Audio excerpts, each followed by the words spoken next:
ہم دعا گو ہیں کہ ڈاکٹر صاحب اور ان کے باقی نظریاتی اور ہم خیال دوست کسی نقطے پہ اکٹھے ہو سکیں. یہ ہم ایک دعا کرتے ہیں. ہماری خواہش ہے بینگ اے فیڈرل پارٹی، اس سے کراچی کی طاقت میں، کراچی کے مسائل کے لیے آواز اٹھانے کی طاقت میں اضافہ ہوگا. یہ ہماری خواہش ہے. اس خواہش کا اظہار ہم ان کے پاس بھی کرتے ہیں اور ان کے دوستوں کے پاس بھی کرتے ہیں. یہاں پہ ایم کیو ایم کے دوست آپس میں ایکا کریں، پیپلز پارٹی کے دوستوں سے بھی بات ہو، مسلم لیگ نون کے لوگ بھی ملیں، اور یہ جو جمہوری قوتیں ہیں یہ مل کے کسی ایک پر اتفاق کریں. میں اس وقت یہی کہہ سکتا ہوں. ڈاکٹر فاروق ستار صاحب ہمدم دیرینہ ہیں، پرانے دوست ہیں، بڑے بھائیوں کی طرح ہیں. ہم نے پارلیمانی سیاست میں ان سے اتفاق بھی کیا ہے اور اختلاف بھی کیا ہے، لیکن ہمارا تعلق ہمیشہ بڑا گہرا رہا ہے. اور جب اختلاف کے شعلے بہت بلند تھے تب بھی ہم ایک دوسرے کے ساتھ بات کرتے رہے ہیں اور راستہ نکالنے کی بات کرتے رہے ہیں. ڈاکٹر صاحب صرف ایک سیاست دان نہیں ہیں بلکہ ایک سیاسی دانشور ہیں. ڈاکٹر صاحب کی والدہ محترمہ اس جہان فانی سے کوچ کر گئی ہیں.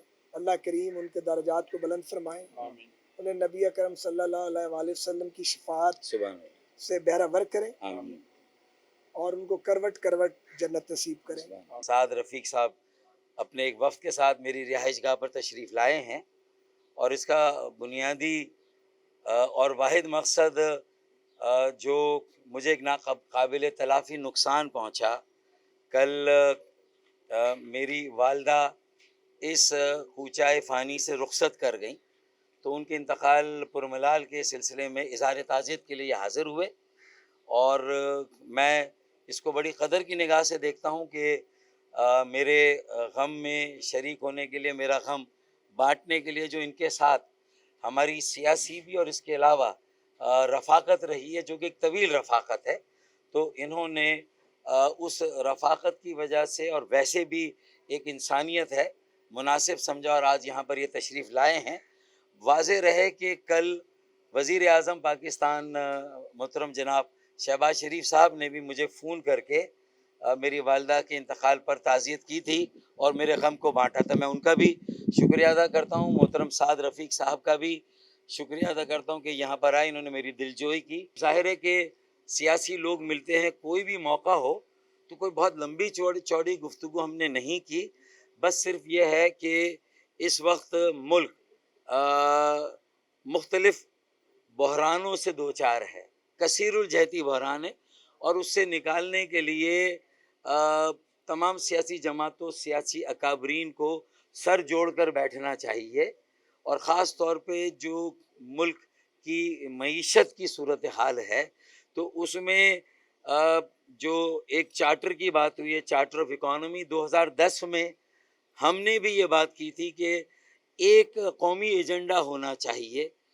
لوگوں کو کی مہنگائی اور بے روزگاری کی لعنت اور افریط سے نجات دلانی ہے، تو شاید کوئی ایک وزیر اعظم، ایک جماعت اور ایک طبقہ ملک کو ان مشکلات سے نہیں نکال سکتا. اس میں ہمیں ایک وسیع البنیاد شراکت جو ہے وہ اختیار کرنی ہوگی. اب پہلے سے بہت زیادہ توجہ کی ضرورت ہے، مرکز کی بھی، صوبے کی بھی، اور کراچی میں جو مقامی اسٹیک ہولڈرز ہیں ان کو بھی کراچی کی تعمیر اور ترقی کے عمل میں ان سے بھی مدد لی جائے، تعاون لیا جائے، رہنمائی، سرپرستی، یعنی ایک ٹیم ورک کی ضرورت ہے.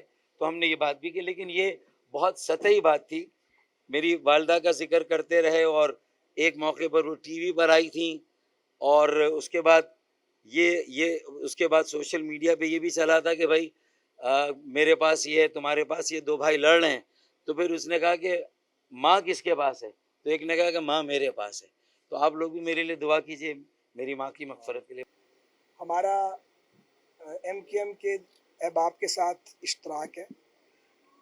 اس اشتراک کو ہم آگے لے کے چلنا چاہتے ہیں، for the betterment of Karachi, for the betterment of urban Sindh, over all Sindh, اور پھر جمہوری سیاست کے لیے، اور آئین کی بالادستی کے لیے، اور پاکستان میں رول آف لاء کے لیے. ہم اپنی منزل سے بھی بہت دور ہیں، ہمیں بہت سفر طے کرنا ہے ابھی ان شاء اللہ تعالیٰ. پاکستان کو یقیناً کوئی ایک جماعت یا کوئی ایک ادارہ یا کوئی ایک فرد یا کوئی ایک لیڈر بحرانوں سے نہیں نکال سکتا. یہ ایک 4 فیڈریٹنگ یونٹ ہیں جو ملک کی تشکیل کرتے ہیں, اور پھر وہاں مختلف زبانیں بولنے والے اور مختلف تہذیبیں رکھنے والے لوگ بستے ہیں. ان تمام کلچرل اکائیوں کی نمائندگی ضروری ہے, ان سے مکالمہ ضروری ہے, ان کی بات کو سمجھنا ضروری ہے. تو پھر یہ پل سیاست دانی تعمیر کرتے ہیں اور وہ اس تعمیری سیاست کی بنیاد پہ ملک آگے جاتے ہیں. اس بحران سے نکلنے کا یہی ایک راستہ ہے. ڈاکٹر صاحب کی سوچ بھی ہے.